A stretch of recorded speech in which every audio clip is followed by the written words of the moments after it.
ఎవరైనా పనిచేసేది పైసల కోసమే గాని ఓ సినిమాల మంచి నీళ్ళ కోసం పనిచేస్తుంటారు. క్వారీలా కూలికి పోయినోళ్లకు ఓ షిక్కిస్తారు. ఆ టెన్క ఊరికి ట్యాంకర్ పంపిస్తారు. షిక్క చేతులున్నోళ్ళకే బిందెడు నీళ్లు, లేదంటే ఉత్తకతే. గొంతెండినా బొట్టు కూడా ఇచ్చేటోళ్ళుండరు. నీళ్లు లేక పసిబిడ్డల పానాలే పోతుంటాయి. పైలంగా వాడుకోకుంటే రేపు నియంగానే గసొంటి పరిస్థితులు వస్తాయేమో మరి. వారెవ్వా మంచినీళ్ళ పైపు పెట్టి అలుకు జల్లుతుంది అక్క. గీ అన్న గేటు ముంగట తేట గడిగేస్తుండు. రోడ్డు మీద వరద చూడురి ఎట్లా వారుతుందో. ఎమ్మటే మున్సిపాలిటోళ్ళు చూసి బంద్ పెట్టించిండ్రు. గీ అపార్ట్మెంట్ల బండ్లు గడిగినరో ఏమో అంత తడితడే ఉన్నది. వీళ్ళు నల్ల నీళ్లు షెట్లకు పెడుతున్నారు. ఎండాకాలం నీళ్లకు తిప్పలైతుంటే మంచి నీళ్లు వేస్ట్ చేస్తే ఎట్లా? ఎంత అవసరమో అంతే వాడుకోవాలి.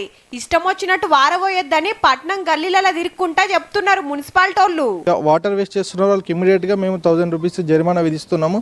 మళ్ళీ చెప్తున్నాము అట్లా మళ్ళీ తిరిగి ఒకవేళ అట్లా మళ్ళీ వాటర్ వేస్టేజ్ చేసినట్లయితే రెండోసారి వాళ్ళ వాటర్ కనెక్షన్ అనేది మనం డిస్కనెక్ట్ చేయడం జరుగుతుంది. ఫస్ట్ సారికి వార్నింగ్ ఇచ్చి ఇడిచిపెట్టిండ్రు.